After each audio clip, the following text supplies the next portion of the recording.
Le temps de l'info se poursuit. Le rapporteur général du budget au Sénat, il est les Républicains, il reproche depuis plusieurs jours maintenant le manque de transparence du gouvernement et déclare que tout ça va finir par ressembler à un très grand mensonge d'État sur la réalité de la situation budgétaire. Il n'est pas le seul du tout à pointer du doigt et le manque de transparence et le manque de cohérence du gouvernement sur le sujet, alors que les chiffres s'annoncent très très mauvais. Ça fait plusieurs jours qu'on vous le dit ici.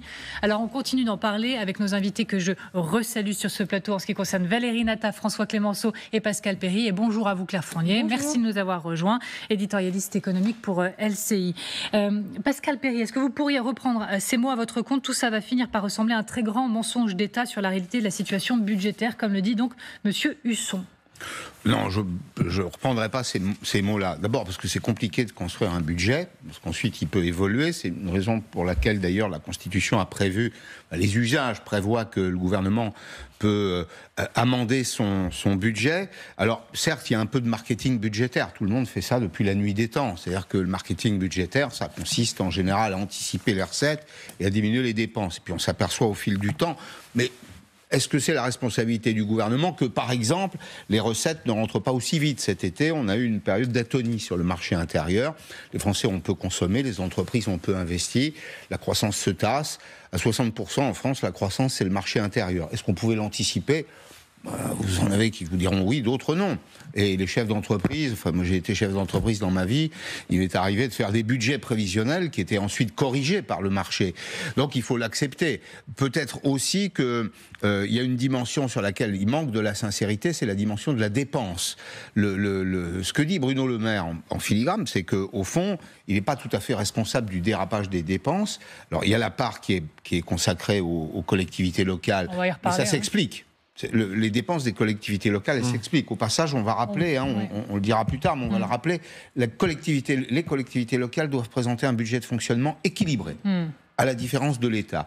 Mais il avait à l'Élysée un interlocuteur qui lui demandait de dépenser 1 milliard par jour, pratiquement, parce qu'il fallait répondre aux attentes des uns, des autres, etc. Est-ce que tout ça produit de l'insincérité ? On garderait bien de porter un jugement. Je vais venir vers vous, Claire, mais juste on va réécouter quand même les quelques mots de Charles de Courson. Il était invité de Darius Rochebain hier soir. Il est tout de même rapporteur général du budget et c'est une institution en la matière, Charles de Courson. Et plus que les chiffres, c'est presque la méthode, c'est de dire on reçoit des notes là, mais oui, le contenu de la note, ça c'est autre chose. Le contenu de la note à 2-3 mois, le délai est énorme, surtout dans la situation qu'on connaît. On réécoute Charles de Courson, on en reparle juste après. Lorsqu'il y a eu l'annonce par M. Le Maire et M. Cazenave du dérapage budgétaire, vous savez pourquoi ils l'ont fait? Parce que nous avons exigé avec le président de la Commission des Finances d'avoir l'ensemble des notes qui avaient été adressées par la direction du Trésor et la direction du budget aux deux ministres. C'est-à-dire qu'on a découvert, par exemple, la note du Trésor, d'ailleurs qu'on a diffusée à tous les membres de la Commission des Finances, qui disait, mais c'est très simple, on dérape. Et cette note était du 17 juillet de mémoire de cette année. Donc ça fait 2 mois, 3 mois qu'on essaie de cacher les choses. Vous voyez ? Et ça veut dire ça, c'est de la dissimulation volontaire. Bien sûr, parce qu'ils craignaient politiquement.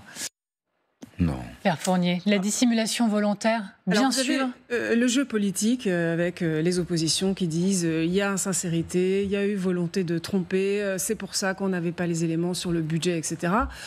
En réalité, moi je m'en référerais plutôt à un sage, on va dire, un sage de la rue Cambon, à savoir la Cour des comptes, c'est Pierre Moscovici, qui n'est pas tendre forcément avec la gestion de nos finances publiques, et qui lui dit insincérité, ça veut dire quelque chose de très précis, ça veut dire intention de tromper. Or, il n'y a pas d'intention de tromper de la part du gouvernement. Alors, c'est vrai, je rejoins Pascal là-dessus, il y a eu peut-être un peu d'irréalisme, une foi peut-être trop importante dans la politique qui était celle du gouvernement, beaucoup d'optimisme sur la croissance notamment. Oui. Mais encore une fois, les sciences économiques, l'économie, c'est pas de la science exacte. Donc effectivement, il y a eu des prévisions. On peut reprocher à ce gouvernement de cette vue, voilà, plus gros que le bœuf, avec des recettes, je pense à la fable de la grenouille, avec des recettes plus importantes que ce qui a, tout compte fait, été réalisé.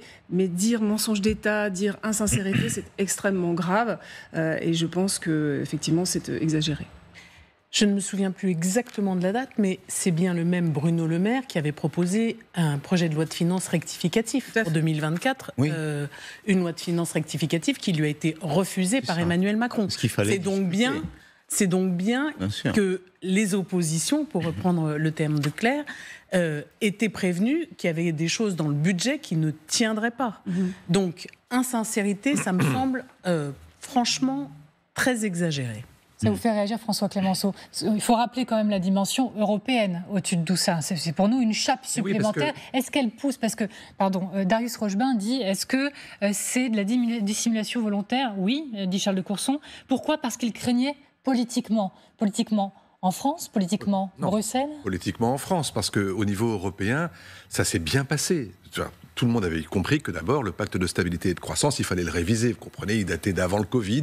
Et on a bien compris que la mise en place des fonds pour pouvoir retrouver une économie plus dynamique en Europe, il fallait retrouver des nouveaux critères. Et donc, au mois d'avril, lorsque les Européens se sont réunis à Bruxelles et qu'ils ont rénové le pacte de stabilité et de croissance, ils ont retrouver, si vous voulez, des critères en disant, finalement, bien sûr que dans un monde idéal, 60% de la dette par rapport au PIB, 3% de croissance par rapport 3% de déficit par rapport au PIB, ça, ce sont les objectifs, on ne va pas bouger là-dessus. Mais sur la méthode pour y arriver, sur la trajectoire pour y arriver, on va être un peu plus souple. 20 septembre était la date, de toute façon, pour que les 27 pays remettent leur copie. Et lorsque le Conseil ECOFIN des ministres de l'économie et des finances se réunit au mois de juillet, le 23 ou le 24, sur les 7 ou 8 pays qui étaient en dehors des clous, dont la France, eh bien, on leur remet une petite feuille de route en leur disant « Oui, on a bien compris que vous aviez des difficultés. » En France, on était juste après, évidemment, la dissolution, après les élections et après la panne de gouvernement.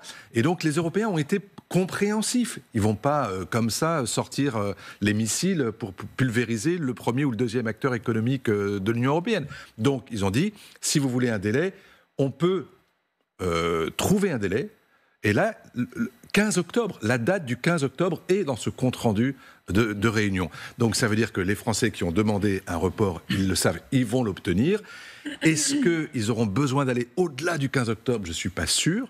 Mais en tout cas, il y a une forme, non pas d'indulgence, mais il y a une forme de compréhension que les deux premières économies de l'Union européenne ne peuvent pas se permettre d'être en télescopage dans une crise. L'une qui pourrait rentrer en récession, l'Allemagne, avec un taux de croissance extrêmement bas, et l'autre, la France, sanctionnée immédiatement pour uniquement des questions de procédure. Parce que l'affaire est grave, mais l'Union européenne n'a aucun intérêt à sanctionner la France, mais plutôt à l'encourager à trouver une trajectoire. On parle de 4 ans, maintenant on parle même de 4 à 7 ans. C'est pour vous dire à quel point on est très attentif à ce que les Français se corrigent, mais à ce qu'on leur donne aussi les moyens de se corriger.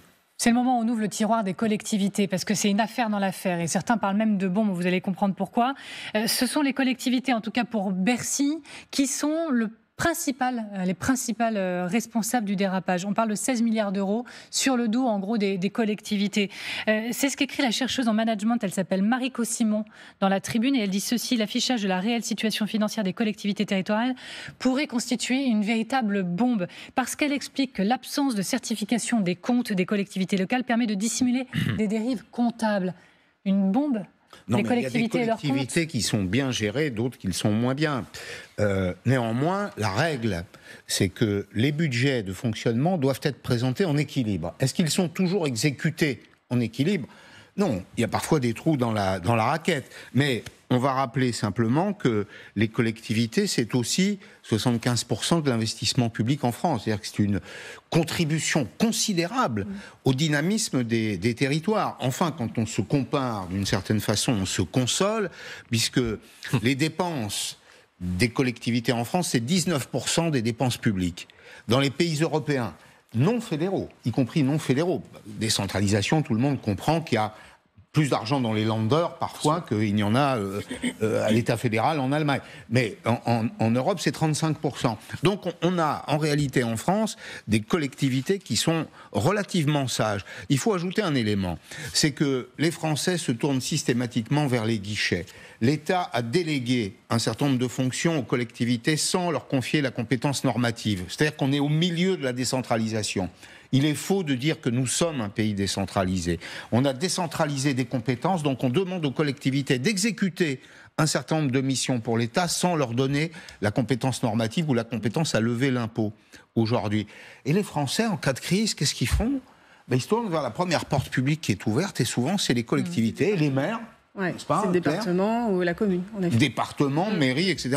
On leur demande de se substituer parfois à l'État, à la solidarité nationale. Et là encore, sur les collectivités, ça soulève le soupçon. Toujours M. Husson, je cite, regardez ce qu'il dit. On se demande comment le dérapage a évalué de 5,4 milliards d'euros mi-juillet par l'administration, et il a triplé en un mois et demi jusqu'à devenir le risque principal. Et il s'agace franchement aux yeux du gouvernement, et il trouve ça absolument ahurissant. Oui, il trouve ça ahurissant, et il y a vraiment le sentiment des collectivités locales qu'elles portent le chapeau à la place de l'État, parce qu'il y a quand même deux choses. C'est vrai que vous avez des dépenses des collectivités locales qui ont augmenté, parce qu'il y a des investissements qui ont augmenté. Il y a aussi des frais de personnel, parce que les départements, ils servent aussi à financer les promesses sociales du gouvernement. Par exemple, quand on dit on va revaloriser les rémunérations dans la fonction publique, qu'est-ce qui paye ? C'est les départements. Et dans le même temps, en face, vous n'avez pas de dotation qui augmente. Donc ça, c'est le problème. Et puis je rejoins Pascal sur le fait qu'il faut arrêter le déficit public, la dette. C'est l'État, enfin c'est pas les collectivités locales. La grosse majorité de notre dette, c'est 80% qui est liée à l'État. Donc effectivement, il y a cette idée-là que Bercy se défausse un peu sur les collectivités locales en disant que ce sont elles qui ont mal géré les finances publiques. Et in fine, quand on fait l'addition de tout ça, est-ce qu'il faut, avec le nouveau gouvernement, s'attendre à Valérie Nataf à une rigueur comme jamais ? Alors, je ne saurais répondre, mais si on regarde du côté du Royaume-Uni, on voit que le Premier ministre travailliste s'apprête à proposer aujourd'hui à la réunion des syndicats de rayer d'un trait de plume le chèque énergie pour les retraités. C'est une mesure très difficile qui sera sans doute adoptée, mais qui va créer un débat pour le moins houleux au Royaume-Uni.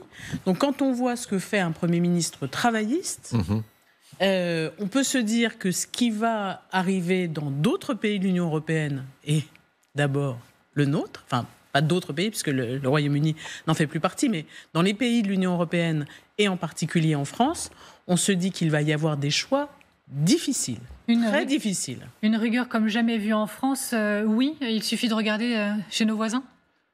Alors, nos voisins, si on compare les chiffres, par exemple, d'endettement ou les chiffres de déficit, on a effectivement des voisins qui sont extrêmement vertueux, notamment en Europe du Nord. Mais on en a d'autres qui sont bien plus mauvais que nous et qui, j'allais dire, nous emmènent aussi, nous traînent vers le bas. Parmi les 8 ou 9 pays que je vous citais tout à l'heure, il y a l'Italie, il y a la Grèce, il y a Malte, il y a des pays d'Europe de l'Est. Bon, mais évidemment, ils n'ont pas le même poids en termes de PIB et en termes de croissance que nous. Très clairement.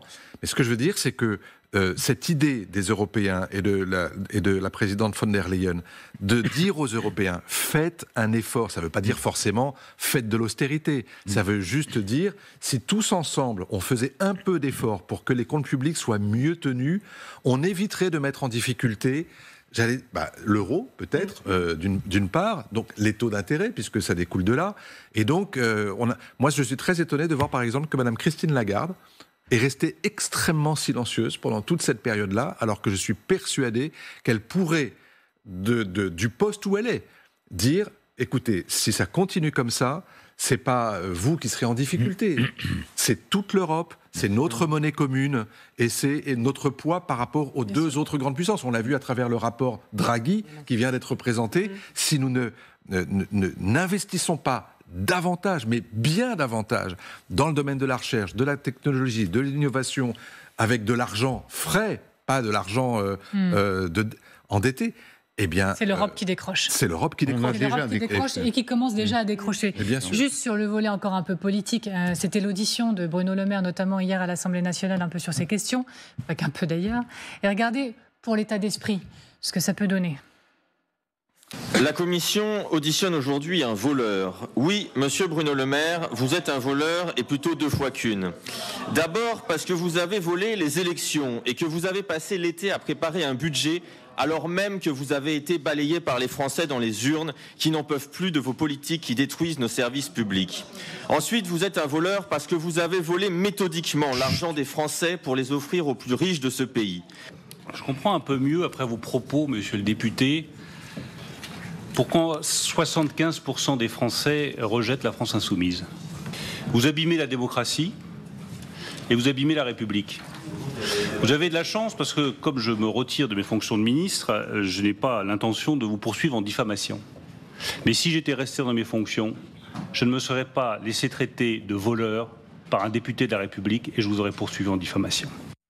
En lançant cet extrait, j'avais un léger sourire. Et franchement, je le range, ce sourire, parce que c'est pas sympa ce qui va se passer. Et c'est majeur, parce qu'on parle du budget, on parle d'enjeux monstrueux pour le peuple français, pour ce pays. Et on voit se dessiner, ça va être quoi? L'empoignade, la bagarre? Oui, le plus grand défi politique certainement de Michel Barnier, Valérie Nataf? Ah oui, le budget, on l'a dit, tout le monde a utilisé des métaphores de l'Everest, etc. Pour Michel Barnier, ça va vraiment être un test, mais pas que pour lui. Ça va être aussi un test sur la responsabilité des députés. Il va falloir regarder, quand on écoute et qu'on regarde cet extrait à la Commission des Finances hier à l'Assemblée, on se dit que le chaudron de l'Assemblée va vraiment mériter son nom. Bon courage à Madame Braun-Pivet pour tenir les débats. Et bon courage à ceux qui voudront faire preuve de réalisme et de retenue, parce qu'on voit que, franchement, toutes les digues ont lâché. Pascal Perry ? Non, c'est pas sérieux. C'est vrai que, bon, les députés sont libres de leurs propos. Mais on doit corriger malgré tout. En France, même si cette année on demande un petit effort à l'État, ce sera de l'ordre de 20 milliards d'euros. Les dépenses de l'État, c'est plus de 400 milliards d'euros chaque année. C'est un effort auquel on doit pouvoir consentir. Je laisse de côté d'ailleurs la protection sociale. Hein. C'est des dépenses d'État pur et simple. La dépense de protection sociale en France, c'est 1/3 du PIB. C'est-à-dire qu'on vit dans le pays, si vous voulez, si on prend les choses simplement, rationnellement, on vit dans le pays dans lequel la protection ou les protections contre les aléas de la vie, la maladie, la vieillesse, etc., les accidents du travail, ces protections sont les plus confortables, les plus élevées possibles. Donc, entendre un député qui traite le ministre de voleur, alors c'est étonnant d'ailleurs, au passage, le budget, c'est un texte politique, n'est-ce pas, Valérie ? Et tout le monde dit... Tout le monde cherche l'argument pour dire « oui, on dérape », mais je vais vous dire les choses, depuis 40 ans, tout le monde s'en fout. Parce que tout le monde fabrique des déficits. Et donc, les uns et les autres devraient être appelés à la modestie. À la modestie et à la responsabilité, il faut vraiment espérer que pendant 3 mois... Alors c'est normal, c'est le jeu démocratique, hein, les empoignades de la gauche, de la droite, il y aura des centaines d'amendements, ça c'est sûr, sur ce budget. Mais pour la première fois, pèse le risque qu'au terme de ces 3 mois de débat, il n'y ait pas de consensus sur le budget français. Ça, ce serait inédit, puisqu'on a jusqu'au 1er janvier pour le voter. Donc l'heure est grave, on le dit suffisamment, mais il faudrait effectivement qu'au lieu de s'invectiver comme ça en audition, il y ait un minimum de responsabilité de la part des députés. En un mot. En un mot, il y a 2 périodes pendant ces 40 ans que vous évoquez, où le déficit s'est creusé plus lentement. C'était entre 1993-97, une période de cohabitation. C'était pour rentrer dans la zone euro. Et l'autre période, c'est entre 2012 et 2017, à cause de la crise européenne. Il a fallu limiter les déficits. Est-ce que ces exemples vont servir ? Je ne sais pas. Une très bonne façon de conclure. Je valide. Merci beaucoup, Valérie.